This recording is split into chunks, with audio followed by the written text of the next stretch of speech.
ओम नमः सिद्धेभ्य।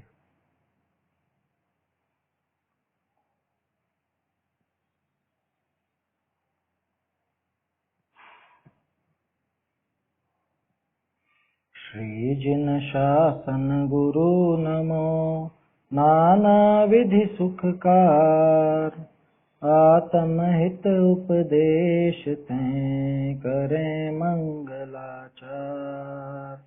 करें मंगलाचार। आत्मानुशासन ग्रंथ पे अपनी चर्चा चल रही है। 112वां छंद अपन ने कल देखा था। बहुत बढ़िया बात थी कि भाई तप करने में कष्ट कहाँ है। जो तुम समझते हो कि तप में बहुत कष्ट होगा, तो आचार्य देव कहते हैं कि तप करने में कष्ट कहाँ है बताओ। 7 बातें ली, उन 7 में ही कोई भी अपनी विपरीत नहीं थी।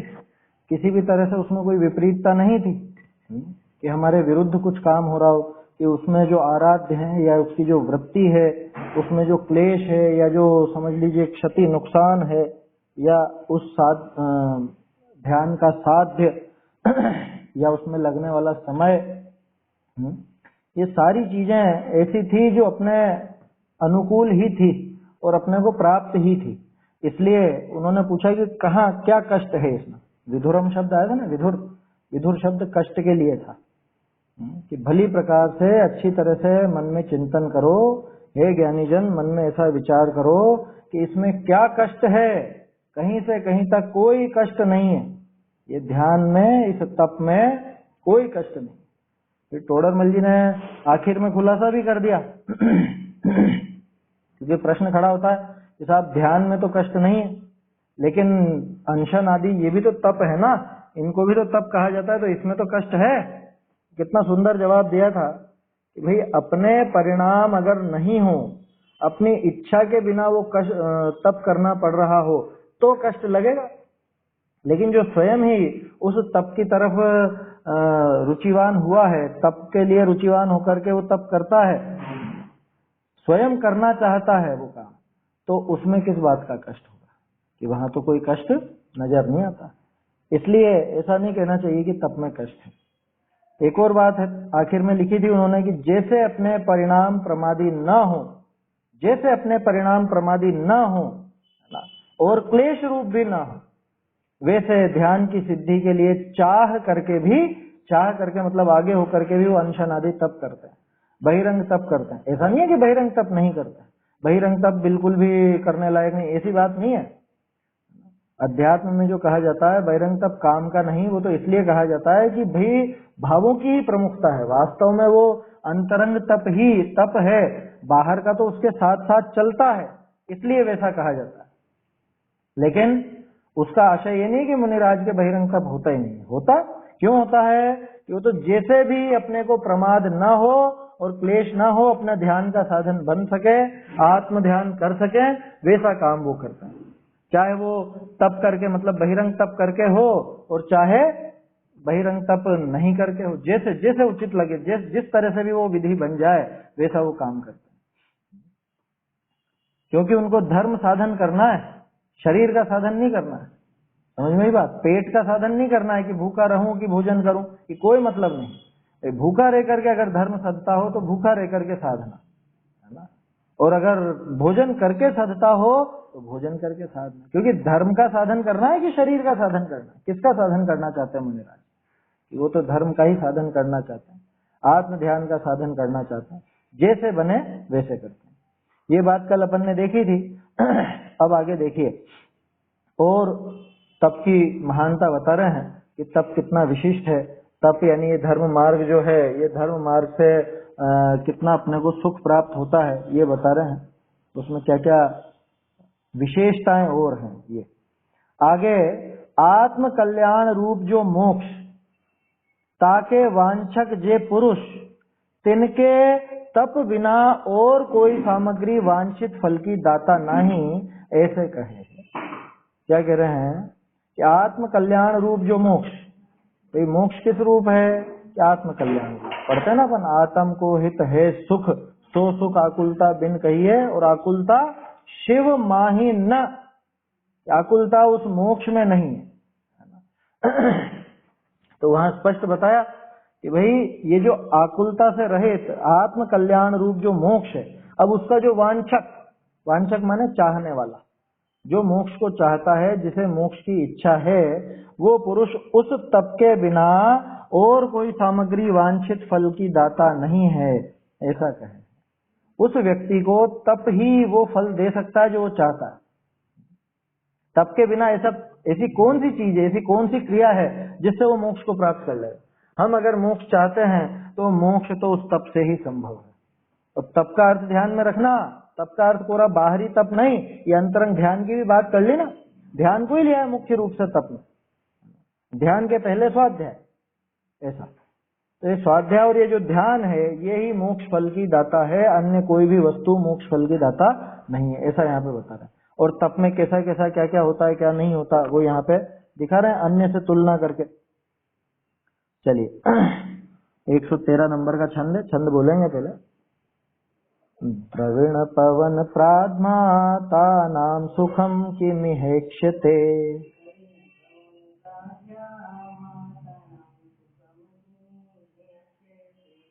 किमपि किमयं काम व्याध खली कुरुते खल,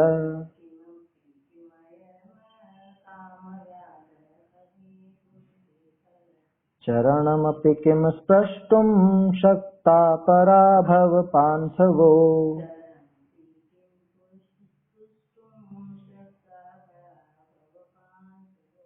वदत तपसोऽप्यन्यन्मान्यं समीहित साधनम्।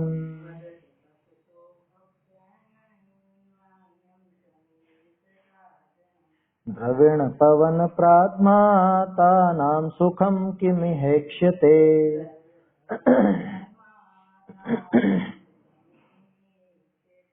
किमपि किमयं काम व्याध खली कुरुते खल,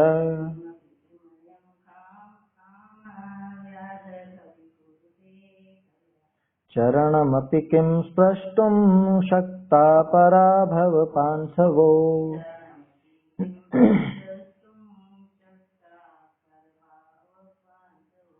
वदत तपसोऽप्यन्यन्मान्यं समीहित साधनम्।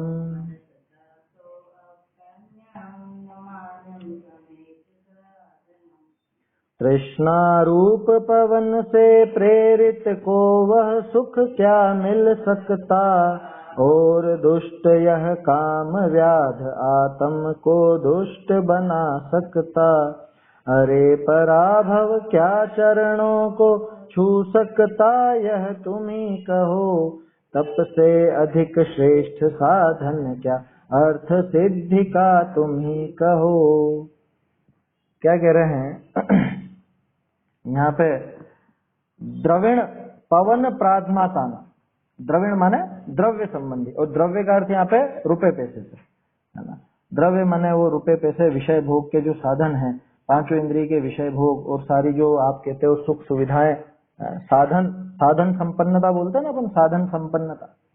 तो वो जो द्रव्य है, उस द्रव्य रूपी पवन के द्वारा प्राज्ञाता नाम, प्राज्ञात बोलते हैं उसके द्वारा पीड़ित किए हुए, उसके द्वारा परेशान किए गए, उनके द्वारा जो ऐसे परेशान हुए हैं, यूं समझ लीजिए इसको कि वायु हो जाती है ना किसी के, क्या दिमाग में वायु चढ़ जाए, वायु माने गैस, जिसको शरीर में गैस वगैरह हो जाए या वायु उसके कुपित हो जाए तो बहुत परेशान होता है।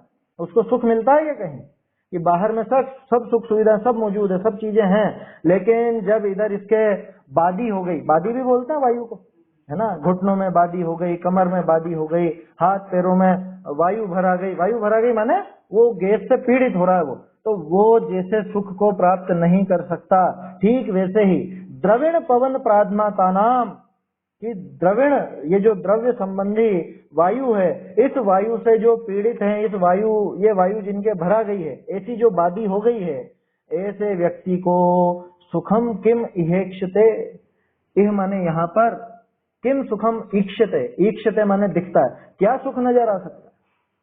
ऐसे व्यक्ति को कुछ भी सुख नजर नहीं आता। माने ऐसे व्यक्ति के सुख कहाँ से होगा? कहने का अर्थ यह है कि जो 5 इंद्रिय के विषय भोगों में, धन संपदा में, इसमें ही जिसकी बुद्धि लगी हुई है, इसकी वांछा से जो त्रस्त है, उस जीव को सुख कहाँ से होगा? वो जीव सुखी नहीं देखा जा सकता। यूं भी अपन देखते हैं ना, संतोष नहीं है उसके जीवन में। जब संतोष नहीं है तो कैसे वो सुखी होगा? ये लाना है, ये लाना है, ये भी वस्तु इकट्ठी करेंगे, अरे ये नया मोबाइल आया, ये नई गाड़ी आई है, या ये नई वस्तुएं हैं इस तरह की कि कपड़े नए लाने हैं, आभूषण नए लाने हैं, ये पुराना हो गया मोबाइल, ये नया लाना है। जिसके दिन भर यही विकल्प चलते रहते हों, 5 इंद्रिय के विषय भोगों के ही विकल्प चलते रहते हों, वो व्यक्ति सुखी कैसे हो सकता है? समझ में ही बात? तो इसका तप से क्या लेना देना है?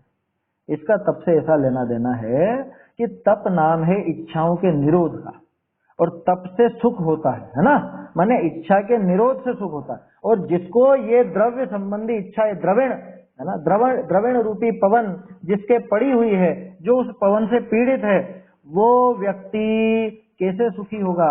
क्योंकि इच्छा का ही दूसरा नाम आकुलता है, और आकुलता ही दुख है, और इच्छा के निरोध का नाम माने उस आकुलता के निरोध का नाम ही सुख है। ये अपन देख चुके हैं, इच्छा निरोध तप।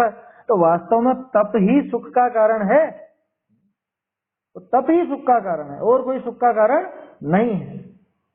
और ये जो द्रव्यों की इच्छा है, 5 इंद्रिय के विषय भोगों की इच्छा है, ऐसी इच्छा से पीड़ित हुआ जीव कभी सुखी नहीं हो पाता। तो इसलिए कह रहे हैं कि उसके ये सुखम किम इक्षते, कि उसके यहाँ पर क्या सुख नजर आएगा, क्या सुख नजर आता है? एक बात। दूसरी विशेषता तप की तरफ से देखें, किम अपि किम अयम काम व्याध खली कुरुते खल। क्या कह रहे हैं? ये कुरुते खल जो है ना, ये खल के पहले, ख के पहले एक अवग्रह का निशान आपको अगर ध्यान हो तो वो आएगा। अवग्रह का निशान समझते हो? एस जैसा जो बना रहता है ना, जहाँ पे संधि होती है तो बड़ा अ या आ खींचते हैं, तो उसके पहले वो अवग्रह का निशान आता है। एस जैसा देखा होगा आपने बहुत सी जगह छंदों में बना हुआ, तो वो निशान आएगा। तो ये अखल है वास्तव में। क्या अखल?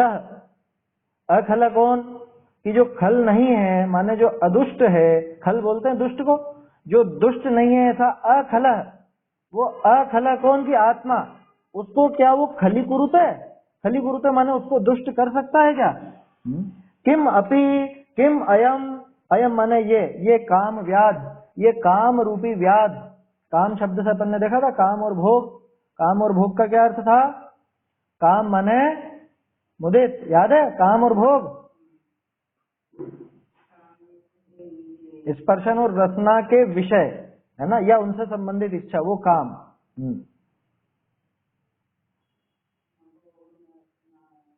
हाँ, घ्राण, चक्षु और कर्ण, इन तीनों के विषय भोग में आते हैं, और स्पर्शन और रसना इन दोनों के विषय काम में आते हैं। जय सेनाचार्य ने करा ये अर्थ, ध्यान रखना है ना। समय साहब जी की चौथी गाथा के जो टीका है जय सेनाचार्य की, उसके अंदर उन्होंने ऐसा अर्थ किया। खैर, तो जिसको ये काम रूपी व्याध, व्याध किसको बोलते हैं? व्याध होता है शिकारी ना, जंगली प्रजातियां होती है ना कुछ इस तरह की, जिनका जीवन ही शिकार से चलता है, वो उनका यही काम है। तो व्याध माने वो शिकारी, जैसे भील वगैरह और प्रजातियां होती हैं जो पहले जंगलों में रहा करती थी, उनको व्याध कहा जाता है। तो ये जो काम रूपी व्याध है, ये शिकारी है। 5 इंद्रिय के विषय भोग ये शिकारी है, आत्मा नहीं है शिकारी। ये आत्मा का शिकार किया जाता है इनके द्वारा, ऐसा समझना। तो किम अपि किम अयम खली कुरुते, क्या ये कुछ बिगाड़ सकते हैं? किसका? कि जिसने वो तप का आचरण किया है, जो तपस्वी है, जो जिसका मन तप में लगता है। कहने का अर्थ, जिसने अपनी इच्छाओं का निरोध कर दिया है, उसका ये काम रूपी व्याध क्या बिगाड़ लेगा? समझ में ही बात? जैसे बहुत से बहाने बनाते हैं ना, कह रहे क्या करें साहब, हमारा मन तो नहीं था, लेकिन वो रास्ते में वो वस्तु नजर आ गई तो उसको भोगने की इच्छा होगी। ये रास्ते में पानी पताशे का ठेला दिख गया तो ये अचानक से मन हो गया, या रास्ते में वो मित्र मिल गया, उस मित्र ने जिद करी तो उसके चक्कर में वो खाना पड़ गया। अब कौन कौन चक्कर में आएगा? कि वही चक्कर में आएगा जिसके उस संबंधी इच्छाएं नहीं मिटी, जिसके तत्संबंधी इच्छा ही मिट गई है। जिसके वो इच्छा ही नहीं है, उसका ये काम रूपी व्याध क्या बिगाड़ लेगा? उसका वो दोस्त या वो ठेला या और चीजें जो भी हैं, वो क्या बिगाड़ लेंगे इसका, ये बताओ। अभी जैसे आपने, अधिकांश लोग मेरे ख्याल से इसी तरह के हैं जो बाजार का कुछ खाते पीते नहीं होंगे। अब वो बाजार में आपको वो सब चीजें नजर आती हैं, सब्जी मंडी जाते हो तो वहां पे आलू भी नजर आता है, तो आलू आपका क्या बिगाड़ लेगा? आलू आपका कुछ नहीं बिगाड़ सकता। वो पानी पता से आपका कुछ नहीं बिगाड़ सकते। वो आपका कोई मित्र या सहेली मिल जाए तो वो आपका कुछ बिगाड़ नहीं सकती माने आपको इन 5 इंद्रिय के विषय भोगों में उलझा करके, भटका करके वो बिगाड़ नहीं सकती। तो ये कह रहे हैं कि जिसके वो तप है, जिसके वो तप रूपी विद्या जिसके पास है, उसका ये काम रूपी व्याध क्या खली कुरुते, किम है ना, किम अपि, क्या थोड़ा सा भी कुछ बिगाड़ कर सकता है? अखल माने जो दुष्ट नहीं है, जिसने 5 इंद्रिय के विषय भोग आदि को छोड़ दिया है, जिनके तत्संबंधी इच्छाएं नष्ट हो गई हैं, ऐसे अखल आत्मा के ये काम रूपी व्याध क्या खल कर देगा? कुछ उसको दुष्टता पैदा कर देगा उसमें? कि नहीं कर सकता। जिसका मन बस में है, जिसका मन काबू में है, वो क्या ललचाएगा 5 इंद्रिय के विषय भोग देख करके? बिल्कुल भी नहीं। जैसे छोटा बच्चा हो, अभी आपके साथ रह करके या थोड़े संस्कार वश वो उसने छोड़ तो दिया, ऊपर से तो छोड़ दिया, नहीं खाता है, लेकिन जब स्कूल में वो चॉकलेटें बटेंगी, क्या स्कूल में बांटते हैं ना बच्चे, एक दूसरे के जन्मदिन पर बांटते हैं, तो वो बटेंगी तो फिर उसका मन हो जाता है कि सब बच्चे खा रहे थे तो मेरा भी मन हो गया। तो उसका तो बिगाड़ हो सकता है जो नहीं समझा है, लेकिन एक बड़ा बच्चा है जिसने खुद अपने मन से वो चीजें त्याग दी हैं, छोड़ दी हैं, अब उसका क्या बिगाड़ लेगी वो टॉफी, या उसका क्या बिगाड़ लेगा वो जो भी वो समागम बन रहा है, उस तरह के समागम से उसको क्या फर्क पड़ेगा? समझ में ही बात ऐसा है। तो कहने का अर्थ ये है कि वो कुसंग, देखो 2 छंद हैं, क्या दोनों ध्यान देने लायक हैं, लौकिक छंद हैं। एक तो वो है कदली सीप भुजंग मुख तेसो ही फल दीन, जैसी संगति कीजिए, जैसी संगति बैठिए तैसे ही फल दीन, है ना।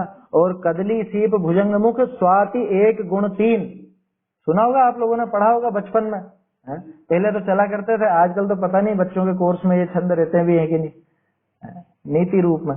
क्या स्वाति नक्षत्र की एक बूंद, है ना, वो अगर कदली फल के ऊपर जाए, कदली माने केला, केले के उस पर जाए तो वो कपूर बनती है।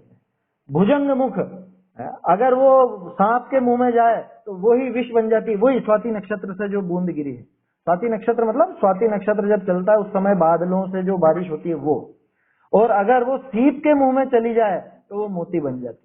ये पुरानी कहावत है, ठीक है।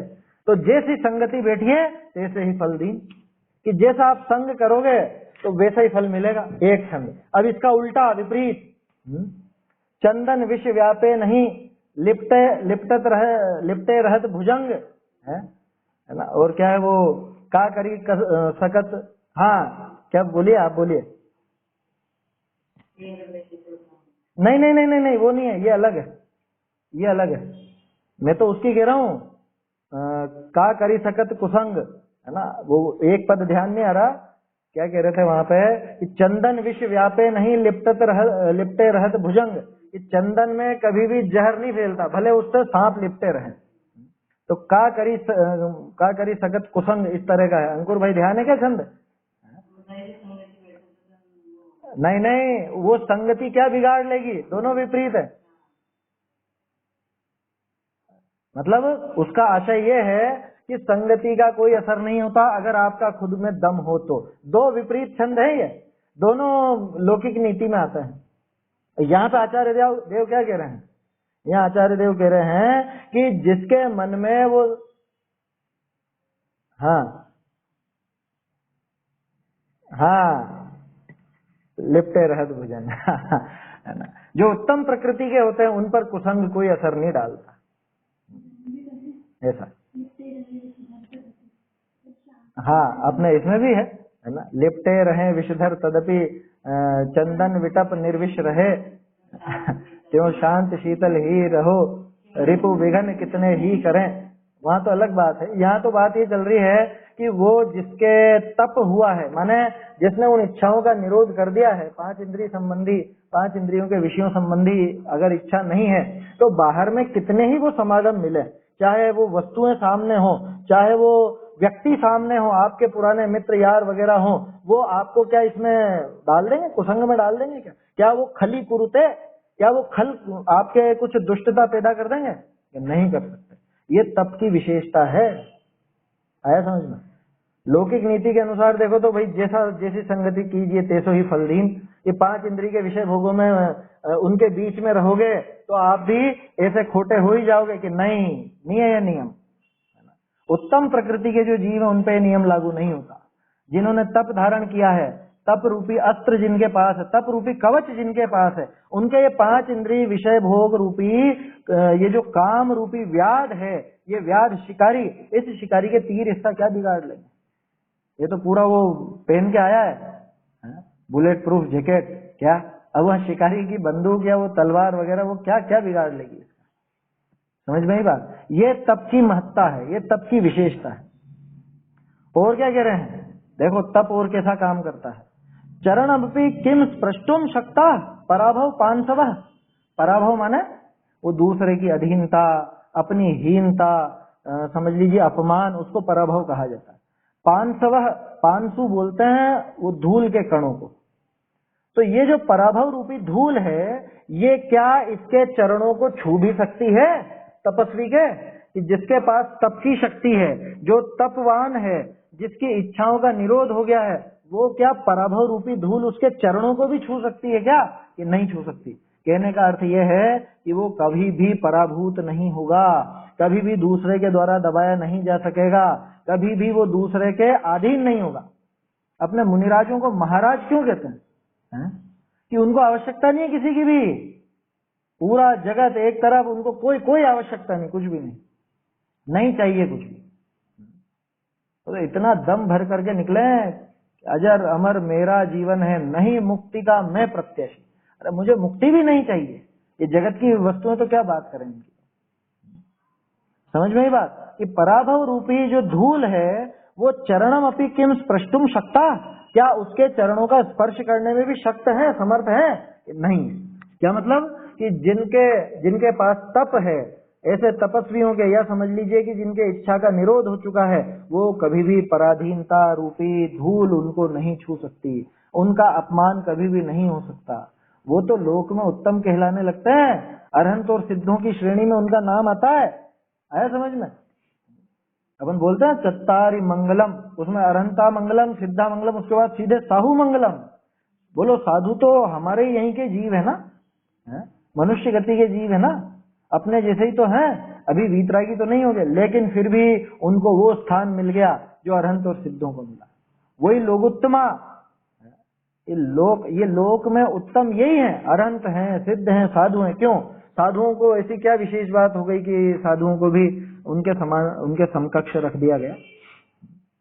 तो कह रहे हैं तप, ये तप उनके पास। और बाहरी तप पर मत सोचना बार बार, है ना, 2-3 बार तो चेता चुका हूं मैं। यहाँ तप का अर्थ उस ध्यान से है कि वो आत्म ध्यान जिनके पास है वो असली तप, वो सबसे बड़ा तप। कि जिसके पास वो तप है उसके तो ये पराभव रूपी धूल उसको छू भी नहीं सकती, ये पराधीनता जरा भी उसके नहीं आ सकती। अनादिकाल से जैसी पराधीनता इसके चल रही थी, वो पराधीनता अब इसको स्पर्श तक नहीं कर सकती, इसके चरणों तक का स्पर्श नहीं कर सकती। ऐसा है। अब अंतिम वदत माने बोलो, बताओ भाई, कि तपसो अपि अन्यत मान्यम समीहित साधनम, कि तप से बढ़कर के कोई ऐसा साधन हो। कैसा? मान्यम लिखा ना यहाँ पे, अन्यत मान्यम, अन्यन मान्यम लिखा ना, कि तप के अलावा अन्य कोई ऐसा मान्य जो समीहित साधन हो। समीहित माने इच्छित वस्तु को देने वाला, या सब प्रकार से इच्छित, ऐसा और कोई साधन हो तो बताओ। तप को छोड़ करके, तप के अलावा अगर कोई इस तरह का साधन हो तो बताओ जिसमें ऐसे गुण हो। कैसे गुण? कि जो ये जो द्रविण पवन प्रादमाता नाम लिखा था ना, कि जिसको ये 5 इंद्रिय के विषय भोग रूपी पवन पीड़ित करते हैं उनको कोई सुख नहीं मिलता, और जो इस पवन को दूर कर चुके हैं, जिनके बादी समाप्त हो गई शरीर में से, क्या वायु घुस गई थी, ये थी 5 इंद्रिय के विषय भोग की इच्छा रूपी वायु, उस वायु को जिन्होंने निकाल दिया उनके ये दुख नजर नहीं आएंगे। इन्होंने गैसांतक वटी ले ली है, ये गैस का निवारण करने वाली तप। ये तप उस गैस को दूर करने वाला है, 5 इंद्रिय के विषय भोग की इच्छा रूपी गैस को।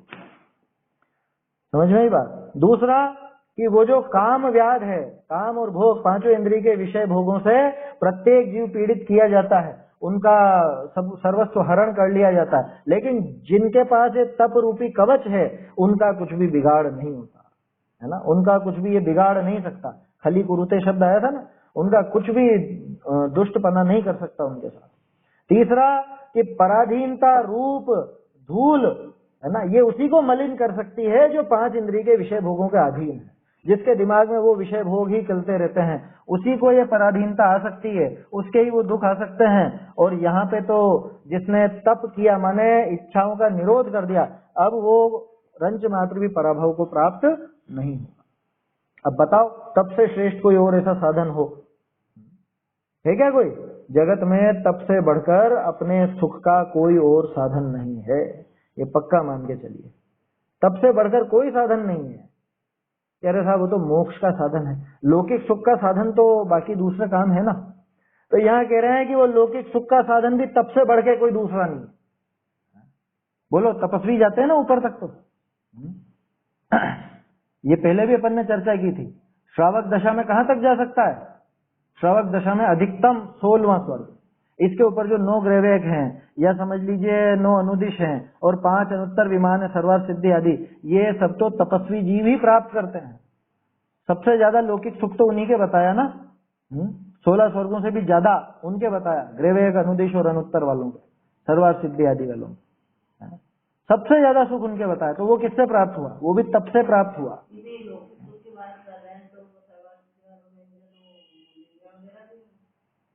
उनको आवश्यकता ही नहीं है। जिनको वो देवियों की आवश्यकता पड़े, उन विषय भोगों की आवश्यकता पड़े, वो ज्यादा सुखी। हाँ हाँ, तो देवियां मिलना ये पुण्य का उदय है क्या सबसे ज्यादा है? हाँ इनके भी उतना ही है, लेकिन उनके पुण्य का उदय सबसे ज्यादा है। सर्वाधिक पुण्य का उदय किनके होता है? कि उन्हीं लोगों के होता है। एक भवावतारी से कोई लेना देना नहीं है पुण्य का। एक भवावतारी माने अगले भव में मोक्ष चले जाएंगे। देखिए बहुत से लोगों के दिमाग में ऐसा रहता है कि ऐसा क्या विशेष पुण्य करते हैं जो अगले भव में मोक्ष चले जाते हैं। उस मोक्ष जाने का उस पुण्य से कुछ भी लेना देना नहीं है, ये दिमाग में साफ कर लेना पहले। क्या कोई यूं सोचे कि अगले भव में मोक्ष चले जाते हैं, एक भवावतारी है, ये विशेष पुण्य का उदय? नहीं, मोक्ष जाने का पुण्य के उदय से कुछ भी लेना देना नहीं है, ये पक्का दिमाग में बैठा लेना। और अभी जो अपन बात कर रहे हैं कि लौकिक सुख भी सबसे ज्यादा तप से ही प्राप्त होता है। अभी तो मैंने स्वर्ग के बारे में बताया, अब यहाँ पे देख लो, आपने देवियों की बात करी तो यहाँ पे देख लो। बोलो तीर्थंकर पदवी किसको मिलती है? या तीर्थंकर की बात छोड़ो, वो तो मोक्ष जाने वाले हैं, उनकी क्या बात करें। जो लौकिक सुख सबसे ज्यादा किसके? अपनी नजर में जो अपन देखे हैं, मनुष्यों में देखें तो चक्रवर्ती, कामदेव है ना, या 3 लोक के अधिपति नारायण आदि, ये सब कौन बनते हैं? ये पूर्व भव के तपस्वी ही बनते हैं नियम से। समझ में आई बात? कि जो विशेष तपवान होते हैं, भावलिंगी मुनिराज होते हैं, उन्हीं को आगे वो 63 शला का पुरुष में तो जन्म उन्हीं का ही होता है, 100% पक्की बात है। और पहले सम्यक तो ही रहते हैं, लेकिन बाद में वो छूट जाता है ना। वो क्या बोलते हैं अपन, निदान बंध के कारण वैसी दशा मिलती है और सम्यक दर्शन आदि छूट जाता है, वो अलग बात है। लेकिन बोलो तपस्वी को ही मिला ना वो सुख, जो आप लौकिक सुख बोल भी रहे हो। हाँ, नारायण नरक क्यों गया? उस तप के कारण गया क्या? वो तो पहले था। हाँ हाँ, यहाँ ऐसा क्या कर लेते हैं? नरक का कारण क्या है? बहु आरंभ परिग्रहत्वम नारक आयुषः, कि यहाँ पे वो 3 खंड का राज्य। हाँ, तो ये अपन ने पहले भी तो देखा है, ये विषय भोग कैसे हैं कि इनमें जड़ यानी बीज तो लगा है पुण्य का, शुभ भाव का। अब ये जो वृक्ष उगेगा, इस वृक्ष से जो फल लगेंगे वो फल कैसे हैं? कि वो फल पाप रूप हैं। क्या मतलब? कि उनको भोगोगे तो मरोगे और इनको छोड़ोगे तो बचोगे, यही स्थिति है। आप देखो ना, चक्रवर्तित्व मिला, नारायण की बात जाने दो, चक्रवर्तित्व किसकी वजह से मिला? कि चक्रवर्तित्व मिलने में बीज तो लगा है शुभ भाव का, पुण्य का, ठीक है ना। उस पुण्य भाव के कारण वो चक्रवर्तित्व मिला। अब जो उसी को भोगने में लगे रह जाते हैं, उसी फल को खाने में लगे रह जाते हैं, वो नियम से नरकगामी होते हैं। और जो उस फल को छोड़ देते हैं वो मोक्ष चले जाते हैं। ये देखा नहीं क्या अपन ने? वो जो शुभोम चक्रवर्ती और ब्रह्मदत्त चक्रवर्ती ये नरक गए, 7वें नरक में गए। क्यों गए? ये उसको भोगने में लगे रहेगी, उस पुण्य के फल को। वो जो तप के कारण वो फल मिला था, ये तो बात ठीक, लेकिन वो फल ऐसा मिला था, बाहरी फल ऐसा मिला था कि उसको भोगो तो नीचे जाओगे, मरोगे निश्चित रूप से, और उसको छोड़ोगे तो बचोगे। तो भरत जी ने छोड़ दिया तो वो बच गए। और चक्रवर्तियों ने छोड़ दिया। कितने? 8 चक्रवर्ती गए ना मोक्ष। 8 मोक्ष गए, 2 स्वर्ग गए और 2 नरक गए। तो जिन्होंने छोड़ा वो तो स्वर्ग और मोक्ष गए, और जिन्होंने नहीं छोड़ा वो शुभम और ब्रह्मदत्त, वो दोनों नियम से नरक गए। तो वो जो आपने कहा कि वो नारायण वगैरह नरक जाते हैं, तो क्यों जाते हैं? कि वो उस फल को भोगने में लगे रह जाते हैं, वो उस पाप को ही भोगने में लगे रह जाते हैं। अरे सीधा सा है, ये जो पुण्य का उदय है ना, माने जो आपने पुण्य भी बांधा, इसका फल क्या मिलता है पता है? इसका फल पाप ही मिलता है। ये कैसी विचित्र बात है कि बोलो इसके फल में वो परिग्रह मिला ना, परिग्रह पाप है या नहीं? परिग्रह पाप में शामिल है या नहीं? तो वास्तव में उसका फल पाप को बढ़ाने वाला ही मिलता है। हाँ, सातिशय पुण्य को छोड़ देना, क्योंकि सातिशय पुण्य के उदय में देवशास्त्र गुरु की प्राप्ति होती है, ये सुयोग की प्राप्ति होती है, ये पाप को बढ़ाने वाला नहीं होता। सातिशय पुण्य को छोड़ के बाकी जितना भी पुण्य है वो सारा का सारा पुण्य ऐसा है कि उसके फल को भोगोगे तो निश्चित रूप से मरोगे, और उसके फल को छोड़ोगे तो निश्चित रूप से बचोगे। ऐसा है। तो अपनी बात तो ये चल रही थी कि जो लौकिक फल भी मिलता है। आवाज नहीं आ रही आपकी? आवाज नहीं आ रही? अब बोलो। हाँ, नहीं ऐसी बात नहीं है। प्रतिकूलता में धर्म नहीं हो पाता ऐसा नहीं कहना चाहिए, है ना? क्योंकि फिर आप सुकुशल मुनिराज के बारे में क्या कहोगे, गज कुमार जी के बारे में क्या कहोगे? या चलो वो तो मुनिराज थे, श्रावक की बात करें तो अपने जो विद्वान हुए इतने बड़े बड़े, पहले भी मैंने उदाहरण दिया है, तोडरमल जी, भागचंद जी, दौलत राम जी, दयानत राय जी, भूधर दास जी, कोई बहुत साधन संपन्न नहीं थे। पहले भी आप लोगों को बताया, एकमात्र दौलत राम जी कासलीवाल को छोड़ दो तो बाकी किसी की भी आर्थिक स्थिति बहुत संपन्न नहीं थी। प्रतिकूलताएं सबके जीवन में आई। तोडरमल जी के जीवन में तो कितनी भयंकर प्रतिकूलता थी, लेकिन बोलो धर्म साधा कि नहीं साधा? तो प्रतिकूलता से धर्म नहीं सधे ऐसी बात नहीं है। हाँ, इतना आप कह सकते हो कि सातिशय पुण्य के उदय में देवशास्त्र गुरु मिलते हैं, उनसे धर्म साधन में थोड़ी अनुकूलता विशेष मिल जाती। ऐसा भी नहीं कहना कि देवशास्त्र गुरु नहीं मिले तो धर्म ही नहीं साध सकेगा। आज भी अपने देश में लाखों लोग ऐसे हैं जो जन्म से जैन नहीं है, लेकिन बराबर जैन धर्म का जिन्होंने पालन किया है ना, बराबर जैन धर्म का पालन जो करते हैं और जैन हो गए हैं। अब तो जैन ही है, वो तो जन्म से भले जैन नहीं रहे तो क्या हुआ, जैन कुल नहीं मिला, लेकिन जैन धर्म का वो पूरा बराबर पालन करते हैं, कोई बड़ी बात नहीं। गणेश प्रसाद जी वर्णी थे, गुरुदेव थे, कांजी स्वामी हैं, और भी बहुत आप ऐसे उदाहरण देख सकते हैं। लाखों लोग हैं, लाखों लोग जो अन्य मत में पैदा हुए। नहीं, युगल जी बाबूजी जन्म से जैन ही थे, है ना? नहीं, उनका ऐसा था कि वो उनका जो कुल था ना, मतलब ये जो क्या कहें अपन, जाति जो अपन कहते हैं, वो पोरवाल जाति में पैदा हुए थे। तो पोरवाल में दोनों चलते हैं, जैसे अग्रवाल में दोनों चलते हैं ना, अग्रवाल में जैन भी होते हैं और वैष्णव भी होते हैं, उसी तरह से पोरवाल में भी दोनों चलते हैं। तो उनकी जो माता थी युगल जी बाबूजी की, वो जैन ही थी, है ना? तो ऐसा नहीं कहना कि वो कुल से जैन नहीं थे, पोरवाल में दोनों चलते हैं। ऐसा है। तो खैर वो उससे कोई दिक्कत नहीं है, कदाचित वो अन्य भी रहे हो तो क्या फर्क पड़ता है, मतलब कुल से क्या हो गया, अपने जो जैन कुल में पैदा हुआ वो क्या निहाल कर रहे हैं, आया समझ में? तो कहने का अर्थ ये है कि पुण्य का ज्यादा से ज्यादा आप कहो तो इतना कह लेना कि वो सातिशय पुण्य के उदय में देवशास्त्र गुरु का जो योग मिलता है उससे थोड़ी सहायता हो जाती है, बस थोड़ी सहायता भी उसको जो करे उसको, है ना? जो नहीं करे धर्म साधन उसको क्या सहायता है बताओ? हो गए जैन कुल में पैदा, लेकिन जिनको भक्ष का विचार नहीं, रात और दिन का विचार नहीं, जो न्याय नीति से काम नहीं करते, व्यापार भी जिन्होंने ऐसा कर रखा है कि जिसमें समझ लो जैनत्व ही खंडित हो जाता हो, ऐसे भी तो हैं। तो इसलिए वो कुल तो उसमें कुछ काम नहीं करेगा, वो तो जो खुद आगे बढ़े उसको वो पुण्य थोड़ा सा सहायी हो जाता है ना। पुण्य से वो धर्म साध लेगा ऐसा नहीं है, पुण्य से धर्म साधन का लेना देना नहीं। तो ये बात तो उससे उठी थी कि ऐसा क्या उसमें, हाँ पुण्य किसको मिला, ये बाहर का भी सुख साधन जिसको आप कहते हो, ये लौकिक सुख सामग्री भी किसको मिलती है, कि वो जो तपस्वी होते हैं उनको विशेष मिलती है, तप वालों को ही विशेष ये मिलती है सामग्री। चाहे देव गति देख लो चाहे मनुष्य गति देख लो, मनुष्य गति में सबसे ज्यादा पुण्य किसके, वो चक्रवर्ती के, नारायण के, प्रति नारायण के 6 खंड का राज, 3 खंड का राज, या कामदेव के सर्वांग सुंदर शरीर, ये सब किसकी वजह से मिला, कि पिछले भव में जो तप किया ना उसके कारण मिला, उसके कारण वो सब सामग्री प्राप्त हुई है। आया समझ में? तो तपस्वियों को ही वो मिलता है विशेष। ऐसा है। तो हाँ, तो अच्छी बात है ना, पुण्य के उदय में और पुण्य करे तो ये तो सदुपयोग है पुण्य का।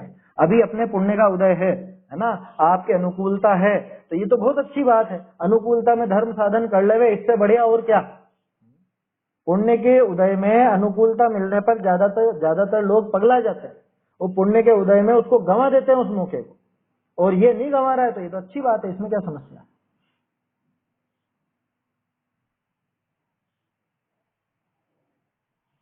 हाँ हाँ, तो गुरुदेव ये अपने गुणभद्राचार्य ने तो यही तो कहा था कि तू तो विषय भोग भी भोग, आया तो था ऐसा छंद कि तू तो विषय भोग भी भोग लेकिन धर्म का साधन करते हुए। क्यों चक्री नृप सुख करे धर्म विसारे नाही, वो वाली बात है कि धर्म का आचरण करते हुए, धर्म का साधन करते हुए उन विषयों को भोगे तो इतनी समस्या नहीं। लेकिन उसमें भी ध्यान रखना, जो वो 5 इंद्रिय का विषय भोगे वो तो पाप का ही जनक है।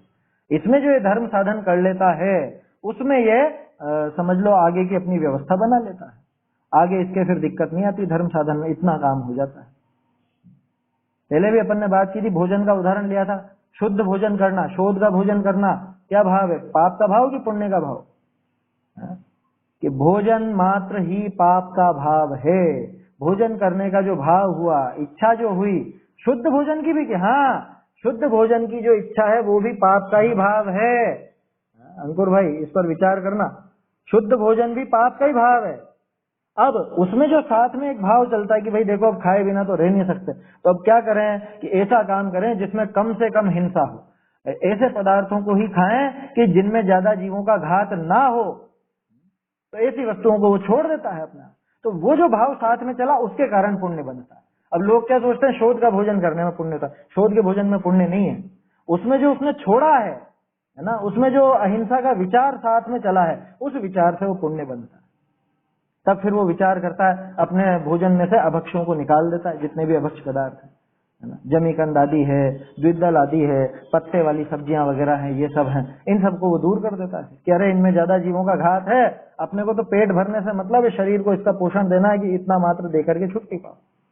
क्योंकि भोजन का भाव मात्र ही पाप का भाव है, शुद्ध भोजन का हो चाहे अशुद्ध भोजन का। अब उसमें जो जिसमें हिंसा ज्यादा हो ऐसा भोजन करे तो विशेष पाप है, और इधर ऐसा विकल्प चले कि अब देखो इतना पाप तो कर ही रहे हैं तो अब बाकी का पाप तो छोड़ें कम से कम।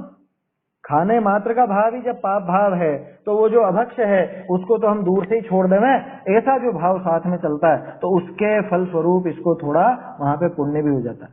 लेकिन ध्यान रखना, वो पुण्य को बांधने में अग्रसर नहीं होना, क्या विचार वहां पे पाप से बचने का चल रहा है, इतने मात्र में आपको काफी पुण्य हो जाएगा। पुण्य के लोभ में वो काम नहीं करना, इसलिए करना।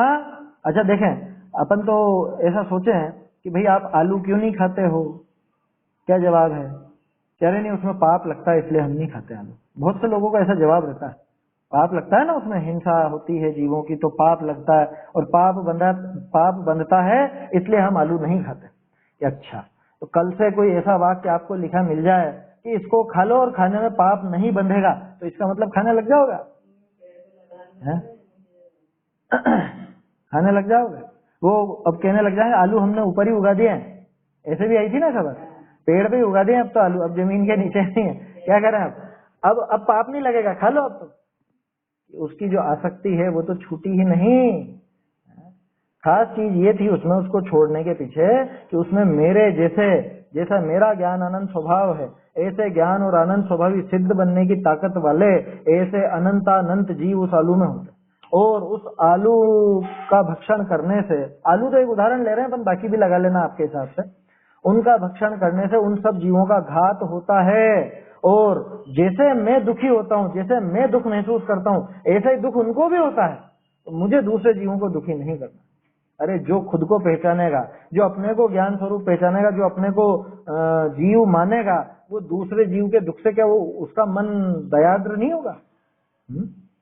क्या उसको दया नहीं आएगी कि अरे ये भी मेरे जैसे ही जीव है, इसे भी दुख का अनुभव होता है, जैसा मेरा स्वरूप है वैसा ही इनका स्वरूप है। हम बात करते हैं ना, जैसा जिनेंद्र भगवान का स्वरूप वैसा ही मेरा स्वरूप। यहाँ उल्टा भी लगाना, जैसा मेरा स्वरूप वैसा ही इन जीवों का भी स्वरूप, दूसरे जीवों का भी। तो जैसे मैं कष्ट नहीं भोगना चाहता तो क्यों उनको दुखी करूं, उनको क्यों कष्ट दूं, ऐसा विचार करके फिर वो भक्ष का त्याग होता है। समझ में आई बात? इतना मात्र नहीं कि पाप बनता है साहब इसलिए नहीं खाते, तो कल से पुण्य बनने लग जाएगा तो खा लोगे। अरे पुण्य बंधे तो भी वो काम नहीं करना। समझ में आई बात? जिसमें वो जीवों का घात होता हो ऐसा काम अगर पुण्य बंधता हो तो भी नहीं करना, इतनी बात कही जाती है। ऐसा विचार रखना। चलिए, अर्थ तो मतलब ये इसके शब्दार्थ तो अपन ने समझ ही लिए हैं, अर्थ पढ़ता हूं। धन संबंधी विचार सोही भया पवन। पवन माने वो वायु, ये बाहर वाली पवन नहीं, ये अंदर शरीर में जो वायु होती है जो कुपित हो जाती है, जिसको आप बॉडी बोलते हो, गैस बोलते हो, वो। ता करी धयाए हुए, धयाए हुए माने नीचे अर्थ दिया धोकनी से धोकना, है ना। जैसे वो धोकनी से धोके जाता है ना, ऐसे हवा छोड़ी जाती है तो वो क्या बोलते हैं उसको, जो भी ये धोकनी से का काम में लेते हैं, सुनार लुहार वगैरह धोकनी का काम करते हैं, तो उसमें वो हवा छोड़ते हैं तो वैसे ही वैसे वो आग भड़कती जाती है। वैसे ही ता करी धयाए हुए तप्तायमान भय जे जीव। जीव कैसे हैं कि वो धन संबंधी, धन माने ये पांचों इंद्रिय के विषय भोग ले लेना, उनके विषय उनके विचार से जो तप्तायमान हुए हैं, तिनको यहाँ कहाँ सुख अवलोकीय है, उनको यहाँ पे सुख कहाँ नजर आता है। किम इहेक्षते, ऐसा आया था ना कि उनको यहाँ सुख कहाँ नजर आएगा। यह दुष्ट काम रूपी अहेड़ी, अहेड़ी माने अहेरी, अहेरी माने वो व्याध, क्या बोलते हैं उसको अपन, शिकारी, है ना, बहेलिया, जो भी आप नाम लेना चाहो। तो काम रूपी अहेड़ी किछुक अदुष्ट आत्मा को दुष्ट करे है, ये प्रश्नवाचक है असल में।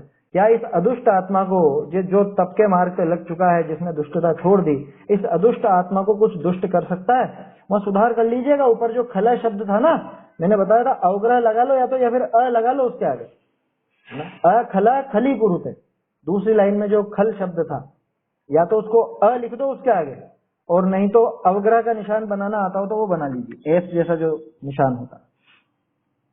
ये दुष्ट काम रूपी अहेरी किछुक अदुष्ट आत्मा को दुष्ट करे है, माने क्या कर सकता है क्या? हिंदी क्या करी इसकी? काम रूपी व्याध अदुष्ट आत्माओं को दुष्ट कर देता है। ये वाक्य ऐसा नहीं है, ये वाक्य बनेगा क्या काम रूपी व्याध अदुष्ट आत्माओं को दुष्ट कर सकता है, ऐसा प्रश्नवाचक लगाना, ये अर्थ ही उल्टा बैठ रहा है। क्या काम रूपी व्याध अदुष्ट आत्माओं को दुष्ट, ये तीनों चारों पद में प्रश्नवाचक है, चारों पद इसी रूप में है। आचार्य देव पूछ रहे हैं, बोल ऐसा है क्या, ऐसा है क्या, ऐसा है क्या, यूं बोल रहे हो। सुख कहाँ देखा जाता है, पहला प्रश्न। दूसरा प्रश्न, काम रूपी व्याध अदुष्ट आत्माओं को दुष्ट कर देता है ना। इसको आपको विशेष समझना हो, अगर गफलत हो रही हो तो काम रूपी के पहले आप हिंदी में क्या लगा लीजिए, और आखिर में खड़ी पाई के स्थान पे, फुल स्टॉप के स्थान पे प्रश्नवाचक लगा लीजिए, अर्थ स्पष्ट हो जाएगा। जिनके पास प्रकाशित पुस्तकें उसमें ऐसा सुधार कर लीजिए। क्या कह रहे हैं, ये दुष्ट काम रूपी अहेरी किछुक अदुष्ट आत्मा को दुष्ट करे है, क्या कर सकता है क्या? नहीं कर सकता। अदुष्ट माने जो सज्जन है। बहुरी कष्ट रूपी धूल है, ते कहा चारित्र का स्पर्शने को भी समर्थ है। ये चरण के दो अर्थ है यहाँ। चरण का अर्थ एक तो ये है कि इसके चरणों में भी वो धूल नहीं लग सकती, इसके शरीर को गंदा करना तो दूर की बात है। दूसरा चरण माने वो चारित्र, क्या इसके चारित्र का स्पर्श भी कर सकती है कष्ट रूपी धूल, पराभव रूपी धूल? अपितु नहीं है, है ना। क्या बोलते हैं इसको, अन्योक्ति या क्या इस तरह का कुछ नाम आता है अलंकारों में, अन्योक्ति तो नहीं, अर्थांतरन्यास ऐसा नाम आता है। तो आचार्य देव प्रश्न करके उसका विपरीत जवाब चाह रहे हैं वास्तव में, कि क्या कष्ट रूपी धूल इसको छू भी सकती है? नहीं छू सकती, ये उसका अर्थ है। तुम कहो तपते और कोई मानने योग्य मन वांछित अर्थ का साधन कौन है? बताओ तुम कि तप से और ज्यादा मननीय और ज्यादा सम्मान योग्य है ना, मान्य वांछित अर्थ का साधन कौन है जिससे अपने इच्छित पदार्थ प्राप्त हो जाएं? ऐसा दिलाने का साधन तप के अतिरिक्त और कौन है? ऐसा चारों पदों में प्रश्नवाचक है, चारों पदों में। तो वो हिंदी में जो अनुवाद हुआ है उसका सुधार कर लीजिएगा, और छंद में भी खल के स्थान पे वो अ या फिर अवग्रह जैसा आपको उचित लगे वैसा जोड़ लीजिएगा। भावार्थ, जगत विषय ये जीव जितनेक कार्य करे है सो मानादिक के अर्थ करे है।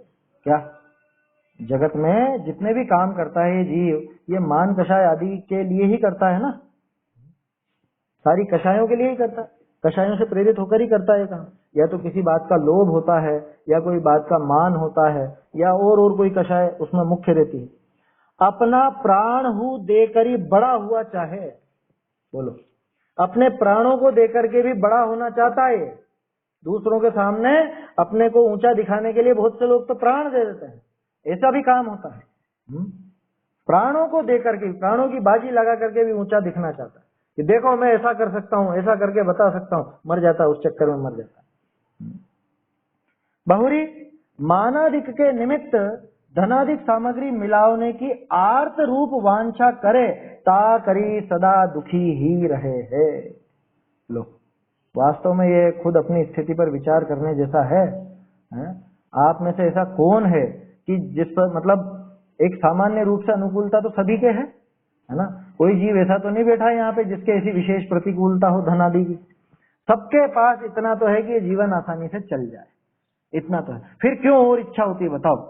वो मुकेश अंबानी को और कमाने की इच्छा क्यों है? क्यों है? उसके खाने पीने को नहीं मिलता क्या कमाए बिना? वो बताते हैं एक एक सेकंड में लाखों रुपए कमाता है, एक सेकंड में लाखों रुपए कमाता है, इतनी उसकी संपत्ति है। अब नया आयोजन या नया कुछ उसको धंधा करने की आवश्यकता है क्या? कोई नया व्यापार नहीं। फिर क्यों करता है? कि वो मान कषाय के करे, अरे विश्व में सबसे ऊंचा मेरा नाम होना चाहिए, सबसे ज्यादा रुपए वाला मैं बनूं, सबसे ज्यादा ये साधन वाला मैं बनूं, मैं कमा के दिखाऊंगा। ऐसे भी तो भाव होता है ना कि अरे लोग क्या कहेंगे इसलिए हम तो ये करते हैं, नहीं तो वास्तव में तो करने की तो आवश्यकता नहीं है, लेकिन एक रुतबा अपना रहना चाहिए। वो रुतबे के लिए या जगत में अपने को ऊंचा दिखाने के लिए वो धन आदि सामग्री मिलाने की इच्छा होती है। बोलो कौन सी गाड़ी खरीदनी? ले लो ये वाली ले लो, कौन सी आती है 5-7 लाख में? अरे नहीं, ये नहीं, ये तो सबके ही पास है, अपने को कौन सी लेनी? वो वाली लो 20-25 लाख वाली, जो गांव में या अपने शहर में किसी के पास नहीं है, या गिने चुने ऊंचे लोगों के पास ही वो वाली लेनी अपने को। तो क्यों लेनी? स्टेटस अपना एक रुतबा है ना, रुतबा, उस रुतबे को बनाए रखने के लिए। इसलिए टोडरमल जी ने मान कषाय का मुख्य लिखा। वास्तव में वो मान कषाय मकान ऐसा बना ना आलीशान, किसी का नहीं दिखे क्या? दूसरे लोगों क्या वो चीजें दिखे ही नहीं जो हमारे मकान में दिखे। ऐसा मकान बनाऊंगा, ऐसी गाड़ी खरीदूंगा, ऐसा व्यापार करूंगा, इतने रुपए कमाऊंगा। क्यों? कि उस मान कषाय के कारण ऐसा ऊंचा उठने की, ऊंचा दिखने की इच्छा होती है। उसके निमित्त ही, उसके लिए ही धनादि सामग्री मिलाने की वांछा होती है। कैसी वांछा? आर्त रूप वांछा। आर्त रूप वांछा, आर्त ध्यान है ये नहीं है क्या? इष्ट वियोगज अनिष्ट संयोगज वेदना जन्य, और क्या है वो पीड़ा चिंतन, ये सब आर्त ध्यान है। अरे ये जो नहीं है, जो प्राप्त नहीं है, उसको जुटाने की इच्छा भी वो आर्त रूप, आर्त ध्यान है ये। उसकी वांछा करता है ता करी सदा दुखी ही रहे है, उसके कारण वो दुखी ही रहता है। नहीं होता है दुखी? जैसे मान लो उदाहरण के तौर पे आप मोबाइल का अपन उदाहरण लेते हैं। मोबाइल आपके पास है, ठीक है ना? आपको जितना काम करना है, जो भी मोबाइल से आप साधना चाहते हो, जो भी करना चाहते हो, वो सब आपके 10-15 हजार रुपए के मोबाइल में खूब आराम से हो जाता है, खूब आराम से। जितना आप प्रवचन उसमें रखना चाहो, जितना आप उसमें जो भी ग्रंथ वगैरह रखना चाहो, पढ़ना चाहो, देखना चाहो, वीडियो कॉल करना चाहो, कक्षाएं अटेंड करना चाहो, हैं, ये सारे काम, और व्यापार की बातें भी सारी हो जाती हैं। ये सब हो जाता है ना, मतलब 10-15 हजार के मोबाइल में ऐसा कोई काम नहीं छूटता जो कोई 50-60 हजार रुपए वाले मोबाइल में नहीं हो। लेकिन फिर भी मैं कौन सा लूंगा, मुझे कौन सा मोबाइल लेना, यार नहीं सबसे ऊंचा वाला। ये सबसे ऊंचे वाले में जितने फीचर हैं कभी उनका उपयोग भी करता है कोई? ईमानदारी से सोचिएगा, है ना। आपके पास जो भी हो, मुझे किसी से व्यक्तिगत कुछ भी नहीं है, मैं तो एक विचार बता रहा हूँ आपको। भाई हमारा काम चलने लायक काम तो उसमें हो जाता है ना, उसमें हो जाता है, उतने में 10-15 हजार वाले में भी खूब आराम से हो जाता है। लेकिन फिर भी लोगों की इच्छा क्या रहती है, लेटेस्ट होना चाहिए, लेटेस्ट सबसे ऊंचा वाला होना चाहिए, क्या बोलते हैं उसको, प्रीमियम फोन होना चाहिए, है ना। मिड रेंज वाला नहीं चाहिए, प्रीमियम होना चाहिए साहब हमारा तो। क्यों होना चाहिए? अरे देखो इनके पास, लोग देखेंगे ना कि अरे उनके पास गजब का है यार, कौन कौन से आते हैं सबसे महंगे वाला है? अधिकांश के तो कितना सा काम है, सिर्फ फोटो खींचने रहते हैं, और क्या है। ज्यादातर मोबाइल का यही काम है महिलाओं के, अधिकांश रूप से, है ना। महिला क्या और पुरुष क्या, सबके यही ज्यादातर चलता है दिमाग में। ये कैमरा अच्छा चाहिए था, क्यों, बस वो सेल्फी आनी चाहिए, बढ़िया, पागलपन छा रहा। खैर अपने को उससे मतलब नहीं, अपनी तो बात क्या चल रही है, कोई सी भी वस्तु हो, ये तो 2-3 उदाहरण लिए अपन ने, मकान का या समझ लीजिए उसका गाड़ी का या ये मोबाइल का, ऐसे और चीजों में भी लगा लीजिएगा। क्या धनादि सामग्री मिलाने की आर्त रूप वांछा क्यों हुई, वो मान कषाय से प्रेरित होकर ता करी सदा दुखी ही रहे है। बहुरी देखो तप का महात्म्य, वो जो कषाय के कारण दुखी हो रहा था ना, तप का महात्म्य देखो, जो बिना चाहे ही बड़ा पना व रिद्धि अधिक हो है, ताते तपते और को उत्कृष्ट नहीं। लो ये टोडरमल जी की विशेषता है, ये चीज छंद में थी नहीं, और ये जो अपन ने इतनी देर चर्चा करी उसमें ये बात नहीं आई। तू बड़ा होना चाहता है ना, 5 इंद्रिय के विषय भोगों को जुटाकर बड़ा होना चाहता है, ये बताओ कि जो सबसे ज्यादा 5 इंद्रिय के विषय भोग जिसके पास हैं, कौन, वो चक्रवर्ती। मनुष्यों में लो तो वो चक्रवर्ती, और देवों में लो तो वो इंद्र। ये भी किसको नमस्कार करते हैं, ये भी मुनिराज के आगे ऐसे हाथ जोड़कर ऐसे पड़े रहते हैं, मुनिराज के सामने, मुनिराज के सामने, वो तपस्वी के सामने ये सारा वैभव झुकता है। अतएव झुके तव चरणों में जग के माणिक मोती सारे। तो माणिक और मोती का क्या अर्थ है, अब देखो आज आई की बात तो कर ही लेते हैं। माणिक और मोती माने क्या, मणियां प्रसिद्ध है चक्रवर्ती की, और मोती प्रसिद्ध है इंद्र के। तो इंद्राणी के हार की मोतियों की कीमत आती है ना कई बार शास्त्रों में। तो इंद्र माने वो देवों में सबसे ऊंचा वो इंद्र के प्रसिद्ध है मोती, और चक्रवर्ती मनुष्य में सबसे ऊंचा वो चक्रवर्ती। तो वो चक्रवर्ती के प्रसिद्ध है मणिया, 9 निधि और 14 रत्न होते हैं ना, उनमें वो मणिया ही तो है मुख्य। तो जग के माणिक मोती सारे, क्या मतलब कि जगत में जो सर्वश्रेष्ठ मणि और मोतियों के धारी ऐसे चक्रवर्ती और इंद्र भी आपके सामने झुकते हैं। अतएव झुके तब चरणों में जग के माणिक मोती सारे। बाबूजी ने 3 जगह प्रयोग किया है मणि और मोती का, सिद्ध पूजा में भी है, देवशास गुरु की पूजा में भी, और इसका मणिमुक्ता चरण को चूमते सिद्ध पूजन में, और देवशास गुरु में तो ये गुरु की जयमाला में है ही थी, अतएव झुके तब चरणों में जग के माणिक मोती सारे। तो ये मणि और मोती का है। बोलो कौन है सबसे ऊंचा, है कि जिसके पास सबसे ज्यादा रुपया पैसा, जिसके पास सबसे ज्यादा सुख सामग्री, कौन, मुकेश अंबानी कि वो बिल गेट्स कि वो जकरबर्ग की, क्या आजकल तो जाने कौन कौन आगे हैं। वो टेस्ला कंपनी का कौन है, वो मालिक एलन मस्क है, वो है क्या सबसे ऊंचा, कौन है? यहाँ कहते हैं चट्टारी लोग उत्तमा, क्या यही है सबसे ऊंचे लोक में, 4 ही उत्तम है, अरहंत, सिद्ध, साधु और धर्म। तो धर्म तो कोई व्यक्ति तो है नहीं, धर्म तो अपने को खुद को ऊंचा करने वाली चीज है। बाकी अरहंत, सिद्ध और साधु ये सब किसके बल से ऊंचे हुए, ये सब के सब इस तप के बल से ऊंचे हुए। और हम मूर्ख क्या करते हैं, हम मूर्ख ऐसे बनते हैं कि हम तो धनादि सामग्री जुटा करके, 5 इंद्रिय के विषय भोगों को जुटा करके खुद को ऊंचा दिखाना चाहते हैं। अरे ऊंचा भी दिखाना चाहते हो तो ऊंचापन मिलता है तप से। क्या कह रहे हैं, देखो तप का महात्म्य, जो बिना चाहे ही, कि आप नहीं चाहोगे और मिलेगी, बिना चाहे ही बड़ापना व रिद्धि अधिक हो है। वो रिद्धियां किसको प्रकट होती हैं, 64 रिद्धि विधान करे होंगे ना आप लोगों ने, तो रिद्धियां किसको प्रकट होती है, तप करने वालों को, तपस्वियों को। ताते हैं तपते और को उत्कृष्ट नहीं, तप से ऊंचा कोई भी नहीं है, ऐसा समझना। सबसे ऊंचा साधन जगत में अगर कोई है तो वो तप है। ये आचार्य देव ने तप की प्रेरणा दी, तप से श्रेष्ठ कोई नहीं, ऐसा समझना है। चलिए, छंद हो गया अपना, अर्थ भावार्थ भी देख लिया। एक बार छंद बोल लेते हैं हिंदी में, फिर समाप्त करते हैं। कृष्णा रूप पवन से प्रेरित को वह सुख क्या मिल सकता, और दुष्ट यह काम व्याध आत्म को दुष्ट बना सकता। अरे पराभव क्या चरणों को छू सकता, यह तुम ही कहो, तप से अधिक श्रेष्ठ साधन क्या, अर्थ सिद्धि का तुम ही कहो। अगला छंद कल देखेंगे। चैतन्य का स्मरण प्रतिक्षण ही करो रे, भव के अनंत दुख को क्षण में हरो रे। अक्षय अनंत निज सौख्य निधान पाओ, गाओ अरे नित इसी के गीत गाओ।